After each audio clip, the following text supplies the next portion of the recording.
The misadventures continue with 10-year-old Tom, which debuts its season number 2, 10 episodes on Max. Today, I have creator, writer, and voice of Tom, Steve Dildarian.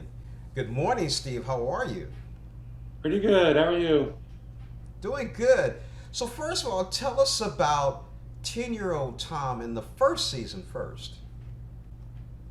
Well, we're just introducing ourselves to this kid who is not looking for trouble. He's just trying to go through his day and really just wants to sit in the back of the stage playing his bassoon, but somehow he's thrust into the spotlight and his daily life is somehow corrupted by a never-ending string of well-meaning adults.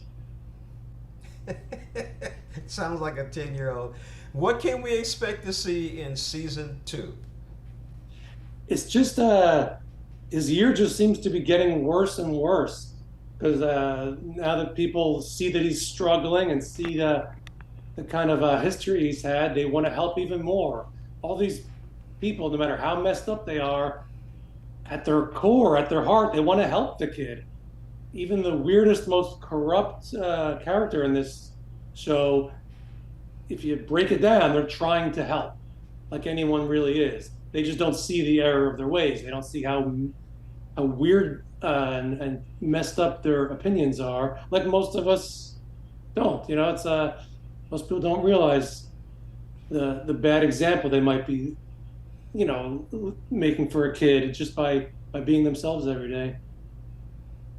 So, Tom, how did this idea come about of 10-year-old Tom? Where did this come from? What's the inspiration for him? It was really just by watching the news. You know, there's so many stories these days. It's almost funny in a perverse way.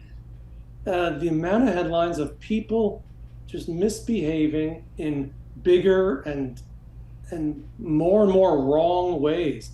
You know, you look at like that college admissions scandal. Again, it's parents trying to help their kids. This kid needs a leg up, so I'm gonna doctor images of them pretending they're in a rowing league to get a scholarship. Like that to me is the perfect prototype for one of these episodes. A well-meaning grown-up that just is doing god-awful things in the name of good parenting. So you look at the headlines. It's every aspect of society: sports, religion, business, politics. There's some grown-up doing something really wrong, and at home there's a little kid absorbing it, watching it on TV.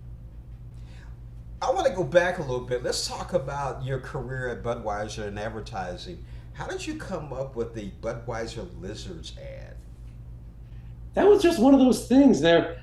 The frogs, which was the original commercial, had preceded that, and it was very popular on the Super Bowl. And we were saddled with, all right, how do you do the next big thing, which was no small task. So it's kind of the same underdog mentality that's in the show. It's me sitting there like, all right, I kind of feel like the lizard on the branch who didn't get cast in that role. It was this real kind of point of view of the guy that didn't get picked.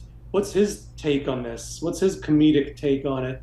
So we just wrote these funny scripts of these disgruntled lizards who were watching from the sidelines, and it just resonated. And a lot of the things I learned in making that apply here.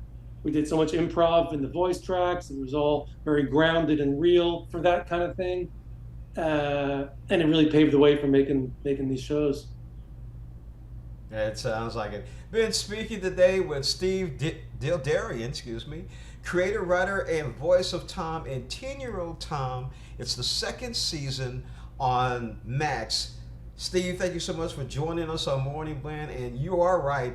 There's a lot of real world situations with 10-year Tom and things that are happening out there. Yep.